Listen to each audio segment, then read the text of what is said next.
Welcome back to another episode of the Believe in NFL Draft Prospects podcast. Joe DeLeone, Ryan Roberts, and we are officially getting into ranking season. Today we're going to be breaking down our top 5 linebackers. We'll be alternating, sharing which guys we think deserve to be in the conversation. And then we're going to turn the page actually next week, where we've got a lot of content going on with the Senior Bowl, so stay tuned for that. So much coming along the way as draft season is just starting to cook up. Before we get to that though, folks, make sure you head on over to betonline.ag. There's plenty of fun odds for any sport that you can find. I'm betting a lot on basketball right now because, well, there's nothing else to bet on. NHL, you name it, whatever it is, you can bet on it. You can also possibly get after maybe some futures for the NFL draft if you want to take advantage of some of those opportunities. Maybe you think Will Levis will go first overall and you want to bet on it. We'll see what ends up happening. Use promo code BELIEVE at betonline.ag to place those bets. All right, Ryan. Let's get into linebackers. I want to just quickly hit on just a quick class overview. I think from what I've noticed with this grouping is that there's one really talented guy at the top, and then there's a lot of really quality guys that I think are going to go in the second round, and then it just starts to gradually thin out as we start to move further and further down this list, which is kind of contrary to what we talked about at the beginning of the season, which was all these possible names that snuck in at the end of the first round. And I don't think some of those guys took that next step, so they're stuck in that second round projection. I think that you kind of nailed it on the head, Joe. I think it was a good observation because I'm just looking at my list and like preliminary grades because I haven't finalized all of them, but I have one top 25 grade. I have 2 players, including that top 25 grade, that are top 50 players, and then 2 others that are top 75. And then my last guy in the top 5 is a top 100 dude, right? So wow. After that, it tapers off tremendously, in my opinion. Like I had a couple names written down that are clear day 3 football players for me that I think have developmental traits to be, talented players. But I agree. I think that there's one guy at the top that I think should be near consensus when all is said and done. And then there's some, but I think there's quality after that for 2 through 5. It's just after that, it's just kind of like some developmental guys, not a ton of them in this year's class, in my opinion. Ryan, I want to start us off with our first player. I'm going to kick us off and then we're going to go back and forth. Okay. So I'm going to start off with my number 5 player in my top 5. Can I guess it? Can I guess it? Go ahead. Go ahead and guess it. I think you have Noah Sewell as your 5th ranked guy. I don't have Noah Sewell as my 5th ranked guy. We're going to find out where he is. He is in my top 5. I'm not going to spoil too much, but we were talking last week and I was like, okay, here are the guys that I'm watching. Am I missing anyone? And you at the very end of it were like, oh, watch Ivan Pace from Cincinnati. So I watched him and I did not know what to expect. I watched him and admittedly, this guy's tiny. The first couple of plays, I'm like, this guy's maybe 5'11". This guy's maybe 220 pounds, if that. But I started watching him and I'm like, damn, this guy has a lot of juice for a little linebacker. And one of the things that I just got with him is very good instincts, super slippery. He's one of those guys who they blitzed him a ton and he's just sliding between offensive linemen. And the craziest part for him having such a tiny profile, being such a small linebacker, they rushed him off the edge. But the disturbing part is he's really strong for his size and really holds his own when he was doing that. Now, he's not going to do that at the NFL, but I don't know, man, there was something there. There was something there with that power profile for this tiny little guy. I don't know I think he's probably going to project more as like a willbacker because of his size, but I was too intrigued to not put him in there. Just sneak him in there at the very end of my top 5. You don't like that? Joseph. Before I say something. No, give me. Well, no, let me ask. Just go ahead. I'm going to ask you a question to start this off. I'm going to ask you a question. Okay. Are you familiar with the name Scooby Wright? Okay, come on. They're not this. It's not. He's not Scooby Wright. Scooby Wright was slow. Yes, and I think Ivan Pace is also slow. How slow do you think he is? 4.8 flat. So you think that's slow enough? How did you grade him then? Oh man, he's like a late day 3 player for me. Really? I'm that far off? Well, I mean, one, you're not far off. We just have a difference of opinion, right? Okay. Let's start there. I graded him as a 3rd rounder, by the way. Okay. But okay. Continue. So this is the stuff that is really intriguing by Ivan Pace. Okay, here's the stuff. Yeah. Incredibly productive, right? At Miami, Ohio, he was incredibly productive. This year, what do you have? 20-something tackles for loss, 10 sacks this year on top of having 100-plus tackles. Like, incredible production. Going to the Senior Bowl. And I also think I agree with you 100%. He's got natural leverage, and he's very strong because of it, right? Like, he's got a little pop in his pads. I mean, I literally put a tweet out of him maybe like 2 months ago that was just like Ivan Pace go boom because he just smoked this dude working in pursuit, right? Like, there's a lot of impressive things there. But he's very short. I mean, I think he's going to be like 5'11", flat, maybe. I also didn't get great athlete. I think his motor's fantastic, which makes up for the lack of explosiveness, in my opinion, because he's just always working. I think his eye discipline is pretty good for the most part. My worries about him is anytime you are a combination of small and not incredibly athletic, that's usually a teetering of not great to me. But also, I don't know what he does in the passing game for you. Right? Like, do you think he's going to Well, they didn't ask him to do anything, so that's the problem. It's really hard to figure that out. And I asked you if you remember Scooby Wright, because Scooby Wright was a guy that I fell for early in scouting. It was one of my guys. I'm like, oh, man, look at that pass rush on third down, plus what he does on first and second down. But then he gets to the NFL, and you're just like, he can't play pass coverage. That's why they asked him to do that, right? And that's my worry about an Ivan Pace, is that the reason that you see so many nice things as a pass rusher is because they don't trust him to cover at all, which is the scary part to me. It's a little scary.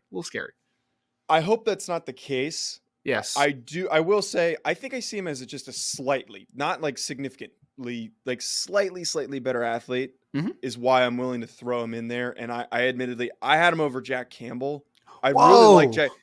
Jack Campbell's like right behind him. He's right behind him. I don't know, man. I was just so caught up with the fact that he's the motor. Like, that's what excited me. Was the motor. I know I'm getting ahead of myself. This is my one dumbass pick in my top 5. I get one a week. I could end up being the dumbass for not having him in my top 5. That's the great part about this. I mean, okay, who do you have at number 5? I mean, Ivan Pace is a fun player, Joe. I wasn't trying to knock him too much. Number 5 for me is, you just actually mentioned him. I had Jack Campbell as my number 5 because of a lot of the things that we talked about in the summer, which I think remain true, right? He has incredible instincts for the position. He's long, and he just always seems to be in the right spot. There's a reason that he's had 270 tackles or whatever he's had over the last 2 years. Like, he is a fundamentally sound player who's always in the right spot. And I think that the length is nice to help with the range, because I don't think foot speed is great. I think it's solid. Like, I think that he can play in pursuit a little bit, but I don't think he's incredibly explosive athlete. I think he's a solid mover overall. But I think that he packs a little bit of a punch as a tackler. He's got a long tackle radius, and he's a really smart football player. So if that, for me, sounds like a late day 2 player that will start at Mike linebacker at the next level. I do question the impact overall of being able to create turnovers and create big plays. I don't think that's Jack Campbell's game. Like, I don't think he's going to have a ton of sacks. I don't think he's going to, create a ton of havoc in the passing game. I think he's going to be a Johnny on the spot in the passing game from time to time, because I think he gets into pass coverage well enough. I just think that the long limbs kind of hinder his ability to change direction incredibly well in the passing game. But I think that he's a 2-down Mike, and if nothing else, right? Like, I think that he'll be a guy maybe in a Blake Martinez's type of role at the next level, or like he's a good player on first and second down. There's just obvious limitations. So I like Jack Campbell for what he is. I just don't think that we should make him more than what he actually is, though, in my opinion. Yeah, and if you remember back from summer scouting, I was really high on Jack Campbell. I think I came a little bit more down to earth watching him. Yeah. Just because at times, I think his instincts are good, but there were some times where I felt like he was guessing. So, like, some of the times where, like, he's really good, he's in a really good position. Yeah. There were other instances where he was out of position. And again, I have him as graded as a 3rd round pick. He's a guy who I think plugs right in based on scheme as a really, really good starting Mike backer. He fits a throwback style backer. I think he's a typical Iowa linebacker, man. He really is. I mean, I think that there's not a ton flashy about him. Like, I think back to when Josie Jewell came out a few years ago. I like Josie, and he's turned into a good linebacker at the next level. It's just that some people missed on him a little bit because they were like, but he doesn't create a bunch of splash plays. And it's like, yes, he doesn't, which may hinder him from being a great player, but he can still be a good player because he has all those baseline traits. It's not a perfect comparison other than they played at Iowa because Josie was a little more sawed off, 6'1.5" comparative to Jack Campbell 6'4" plus. But all that to say is that I think that Jack Campbell has a really nice baseline as being a good football player on the next level. Will he be a great one? I have my questions. Will he be a dynamic one? I have my serious questions. But I think at worst, he's going to play linebacker at the next level, and he's going to be a starter at some point in his career. So if we flip on over to number 4, yep, who do you have as your number 4 guy? Henry Toto, guy that I've been pretty consistently high on. I mean, again, top 75 grade on him. I think that he's a young man that, if he goes in the second round, I would not say a word about it. If he goes in the early third rounds, I'm incredibly happy about it, right? Because he is a 6'1", 230-pound player who hits all the thresholds as far as the length perspective, athleticism perspective. He's just good at pretty much everything. Is he great at anything? That's my question. And I don't think he is, right? Like, I don't think he's a great pursuit player. I think he's a good pursuit player. I don't think he has great eyes. I think he has good eyes. Is he a great pass coverage player? No, I think he's a good pass coverage player. There's no hole in his game, but I also think I don't think there's a big, I don't think there's one spot where you're just like, yes, elite. That's not Henry Toto to me. He's a starting will linebacker at the next level, and he's a good one. And I think that he has the impact to be a little more impactful than a Jack Campbell does. Like, I think that he can create some interception, sacks, do, those big plays in a football game. I think that he has that opportunity. So I like I like Henry for what he is a lot. I think he's a really good starting will at the next level. After maybe a year of maturation, I think he's going to be a really good football player at the end of the day. Yeah, I think you hit the nail on the head perfectly there, talking about a guy like Toto, who he's above average, but not elite at every single category that you look across the board, except for one thing I think he struggles with, which is his play strength. I watched the Texas game, and he got bowled over by Bijan a few times because he tried to tackle him high, and that is not a guy that you want to tackle high. But if he was a little bit stronger, he was a little more stronger like a guy like Jack Campbell, it might have been a different story. That strength stuff is something that can be worked on, and maybe it takes him a couple of seasons to get up to an NFL level of play strength. But I think that is the perfect way to describe him. Consistent. He's never gets too high or too low. And I think that you're going to get a guy that, like Quay Walker had 121 tackles this year for the Packers. I think that Toto could step right in and be a very productive guy that is less problematic than Quay Walker. Yeah, because he's just very consistent and has over 100 tackles in his first season. Like, he's that type of a player and deserves to be in a top 5. And I think Toto is going to make a pretty easy transition to the NFL as well, because we talked about this in the summer. He was a 4-year starter on the SEC level, right? At Tennessee, obviously for 2 years, and Alabama at 2 years. So he's played a lot of football against the best competition in the country. I think his eyes have kind of matured because of that. So I like him, man. Good football player. I don't think, again, we shouldn't make him anything more than what he is. I think he's a good to really good starting will at the next level. I don't think he's a dynamic player. I don't think he's a first-round player, but I think he's a very good football player. So moving on to our Christian Kirksey. Christian Kirksey is a guy that pops in my head with Henry Toto. That's a really good comp. I really like that comp because he, again, somebody who's just really consistent throughout their career. Yep. My number 4 guy, I have Noah Sewell. So I came to my senses on him as I was super down on him in the offseason. And look, I'll admit, the tape that I saw last year, I think I just got a couple of his bad games where my issues were he seemed disinterested at times. And I didn't get that from him this year. I think that maybe Dan Lanning had a bigger impact on him than Mario Cristobal did. And I saw a guy that was super invested a lot more than I saw in last year's tape. But the big thing with Noah Sewell, what makes him such an attractive player, he is a massive, freakishly built linebacker. He is a thick, powerful kid who is very hard to block. He handles them really well. And then the thing that makes him really scary is the massive hits that he's able to unleash on opposing ball carriers. Again, big kid. I think what does hold him back, and the reason why I have him graded as a late second-round pick, his instincts are a bit inconsistent, and he tends to be out of position. So those instincts thing, it's kind of like I think you described him as like a bull in a china shop. Like, he's just going rabid, but he needs a little bit more direction, and he needs to be riled in a little bit more before he can take that next step of being his full capability. Yeah. And I'll say this, Joe. I know that you were supposed to kick off number 3, but I think it's the easiest transition in the world that I have Noah Sewell as my 3rd ranked linebacker. There we go. So a lot of what you said, I agree with 100%. I think he is he is a densely built middle linebacker that is darn explosive, man. Like, he is really explosive in his, whether it is redirecting in space, whether it is out of his trigger step. Like, my guy brings a punch of power behind his pads. Like, he is a densely built middle linebacker who's explosive. So those things are great. And I also think he has pretty decent instincts from a pass coverage perspective. I think that he understands where windows are supposed to be in zone coverage and does all those great things.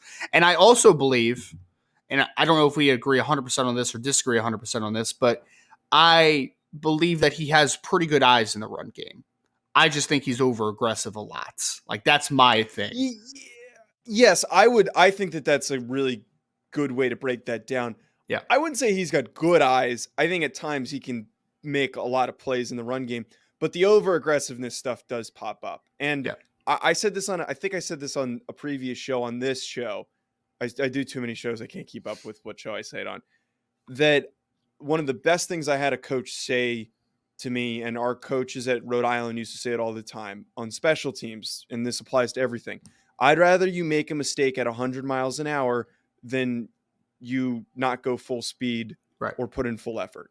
And basically what that means from a coaching perspective is, as you're learning the game, as you're doing more and playing more football, go full speed, go all out. And if you make a mistake going 100%, we can at least coach you to fix the mistake. We can't coach to fix your effort. And he gives the effort. He gives the effort, and he's really aggressive. He just needs to reel it in a little bit and know how to concentrate that aggressiveness a little bit better. Well, I mean, he is literally a bull as a football player, man. He sees red and he goes. Like, that's just point blank to it, right? Like, he sees action and he's getting downhill and he's going, which hurts him sometimes in the run game. But where it really hurts for him a lot, in my opinion, is that he gets over aggressive off of play action, and then he'll just kind of get stuck there, right? And not be able to really get back at pass coverage a ton. So the RPO game, I think, is going to give him a lot of trouble at the next level, especially if we're talking about just like quick RPO stuff and that slot guy's just running like a little arrow route right into the vacated zone. Like, that's where I think sometimes that will hurt a defense potentially, especially in pass coverage. But I think, again, it's easier to reel someone back than to get them to speed up, right? Like, it's very hard. So I see all the traits necessary, the physicality, the explosiveness, the size, and I think that he has relatively good eye discipline for the most part. So if we're able to reel him back, just be like, hey, Noah, maybe 80% on this play, not quite 100, right? Then you're going to get the best out of him, because I think he is a starting Michael on the next level. I think he can be an impact player. But the reason that he fell to number 3 on my list and not number 2 is because I think that the floor and the ceiling are a little far apart, right? Like, there's a little bit of boomer bust to Noah Sewell, a little bit.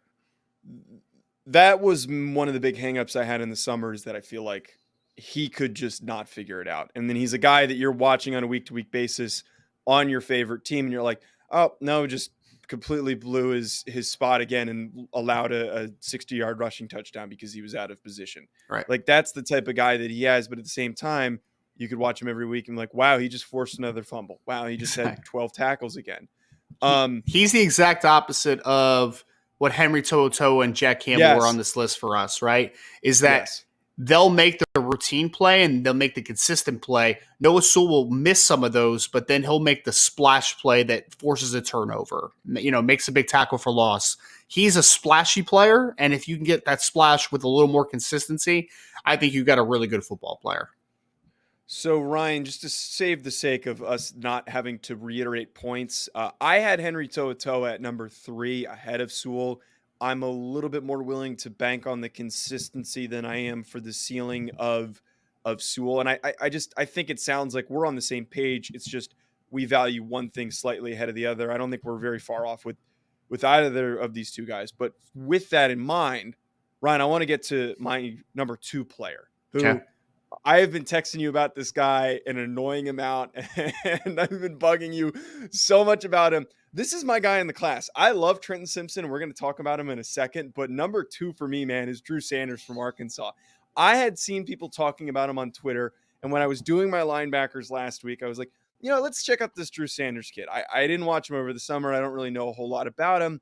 I knew he was a 5-star recruit. I know that he was highly recruited coming out of high school, and he transferred to Arkansas, or he ended up at Arkansas. Yep. I forget what his exact path was. And the games that I watched of him, man, he is a freakish athlete, and he is massive. He was an edge recruit, and they moved him to linebacker. You see some of those capabilities that he has as an edge with his twitchiness, with his length, with his explosiveness, and then you move him to Mike linebacker. The kid's still learning the position, but I think for him playing the position and still learning it and learning to play inside, he showed a lot of flashes of what he's capable of. He is downhill. He is aggressive. His instincts are still improving, but I think that if you can tap into that and the improvements that he has shown in a very brief amount of time, I think he can be really freaking good. Yeah, this is one guy that I've had a little bit of a back and forth with. I mean, me and Joe were talking about it before the show. He would have been in my top 5. Like there was no question about that. He was probably going to be number 4 for me at one point. But then I went back and I watched the Ole Miss game because it was not one of the games that I watched. And I felt like I saw a completely different football player than what I saw on a couple tapes, to be honest, right? Because like you said, he was a big-time 5-star defensive end, edge prospect coming to Alabama.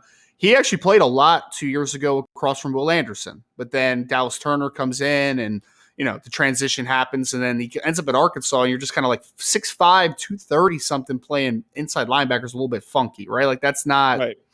It doesn't seem like it's a seamless transition, but he really grew up throughout the season, in my opinion. He really did. I think he took some nice steps forward, especially the things that the unteachables with him are phenomenal, right? He's 6'5" with long arms. He's played between Mike Will and on ball a ton while he was at Arkansas. So he rushed the passer a lot. But that Ole Miss game really changed my opinion on him a lot because they used him more as a pass coverage player in that spot because that was my biggest quarrel is like, I don't know how what spot he fits best at the next level. I thought he had a little bit of maybe tweener traits a little bit because he's a little funky inside. And then as a pass rusher, I don't think he's going to be a full-time pass rusher at the next level. I think he can do those things supplementally in sub packages, right? And do those and impact the game that way. But I questioned what the impact was in a true spectrum of what a linebacker needs to do. Ole Miss, I thought that there was a couple of plays where he's playing like Tampa 2, middle of the field, middle linebacker, and I'm like, oh, he's pretty smooth actually, kind of flipping his hips and doing that type of stuff. So better athlete than I really originally gave him credit for from a change of direction perspective. I did not think that was the premier part of his game, but I think that he really did show it in a couple games that it's there. Mm-hmm. The hangups I have still are that he's very inconsistent from what his eyes are telling him right now. Yes. I think he gets fooled a little bit. I also think that taking on blocks can be a challenge for him inside at times because he plays a little bit inherently high because he's 6'5", right? Like he doesn't have massive. That bend. But we've seen guys like Leighton Vander Esch figure it out at 6'4 plus, playing inside linebacker. So Drew Sanders, you absolutely need a plan for him, right? Like I'm not saying he's just like a scheme transcendent player, just throw him in, he can do the job.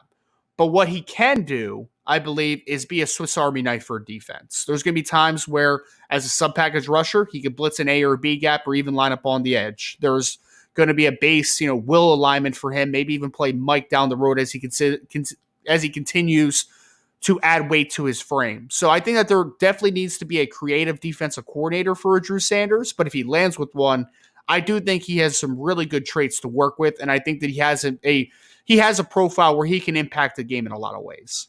So did you have him at number 2? I had him at number 2 as well. Yep. Oh, that makes me really happy that my nagging and my bugging of you about Drew Sanders was able to get in your ear. I was going to start this segment off by saying he just narrowly missed my top 5. He's number 7. You would have made me upset. He made number 2. Made me so upset. Yeah. Separate from that, I have him as like a late, not as a late first, very early second. I don't think he goes in the first round, but you know who gives me vibes of, and you're going to hate this. Like I feel very Troy Anderson-esque. Okay. Big, strong, athletic, still figuring out the position, But if you can get him to actualize that athleticism at the position, he's going to be so freaking good. And Troy Anderson made an impact on special teams and in various spots for the Falcons this year, and I think he's still getting better. Yeah. I had a top 50 on Drew Sanders. Troy Anderson. Not Troy. On Drew Sanders. Actually, I'm a little higher on Drew than I ended up being on Troy. I think I had like a top 75-ish grade on Troy. So I like Troy, but I think Drew has a higher upside, obviously, than a Troy Anderson. You know the one person, though, Joe, I do not want him to be compared to that I've already seen out in the Lane universe. Vander Esch? No. I'm okay with Micah that comparison, Parsons. actually. Micah Parsons. Do not compare the showman to Micah Parsons because they're not the same. While you may say that he might do some things that are similar to a Micah Parsons can do all those things because he is elite at multiple spots in a defense. If he was just an edge rusher, he would be an elite one. If he was just a middle linebacker, he would be an elite one. Drew Sanders can be a versatile piece to a defense, but he's not a full-time pass rusher. He's not a full-time linebacker like a Micah Parsons is. Micah Parsons he's a unicorn. Do not compare him to Micah Parsons, please. Don't do it. Speaking of a unicorn, now time for our obvious top one that we both have in our classes. I don't even think there's going to be any debate here. The crown jewel of the linebacker class, Trenton Simpson. I have him graded as a top 15 pick. I think you're just a hair more conservative on him. I had a late first round pick on him. Late first round. Yeah, just a few but picks. I will say this, though. That's grading in a vacuum. So that's not saying he won't be a top 15 pick. That's me saying in whatever if he was in 2020, 2022, 1984 draft, he's a late first round grade for me. So grade is a little bit different than valuation, just so people understand. Yeah. Exactly. I recently mocked Trent Simpson in a mock draft, him going to the Eagles. I think that's certainly possible, as we've kind of seen, though, with these. You want to hear a great stat? I'm sorry to cut you off. Give me. The Eagles have not drafted a linebacker in the first round since 1979. There you go. I knew that was coming. You know what? This is going to be the year. Because what else do they draft? Offensive and defensive linemen and wide receivers occasionally. That's what they draft, man. That's what they draft. No, but my point is this year is that they've already filled out all of those positions. Their weakest position group is linebacker. So I'm hoping that they come to their senses and they say, you know what? We've got everyone else. Let's throw a really good athlete there at linebacker. But the thing that entices us about Trent Simpson is he is going to blow up the combine. And I honestly think that not enough people are talking about him.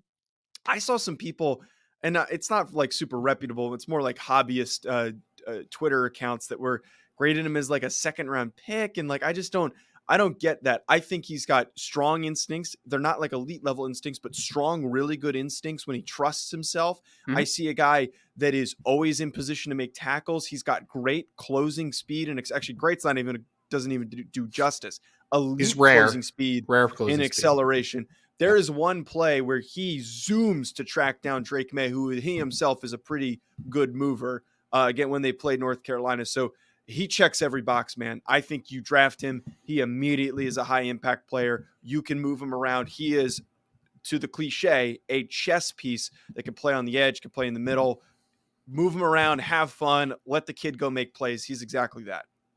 Yeah, I mean, he is a rare athlete, and I think you hit on that, right? I mean, from a change of direction perspective, from a straight linear perspective, I mean, the kid is special. He really is. That's why he played that Sam position during his freshman and sophomore year, which Isaiah Simmons played, right? Where he's playing out in space a ton, except he is a even bigger version of Isaiah Simmons. I mean, he's 6'3", 240 pounds. And as far as being dense, he's a denser player than Isaiah. Isaiah was longer. And then you see him transition here, Joe, and I think he has good eyes. I do. I think he has good eyes. I don't think he trusts his eyes always inside right now. That's my hang up with him at inside linebackers. Just I need to see him play more. Like I think he just needs more reps. That's all it comes down to. He needs to play more reps, and I think that he needs to work on taking on blocks at the point of attack. I think those two things are things that need to improve. But I think he's physical, and I think he's a rare athlete. So those things together, as long as he takes that next step from a processing perspective, kid could be money. I mean, the kid could be a really darn good football player who's going to get sacks. Pro bowler for sure. He's going to get sacks. He's going to get interceptions. He's going to create tackles for loss. There's going to be a lot of impact that a Trenton Simpson can bring. He could play middle linebacker, I think, eventually, but I think early on he's a will linebacker, playing space a little bit. Kid's got all the upside in the world. He should be one of the better linebackers in the NFL if everything hits for him, in my opinion.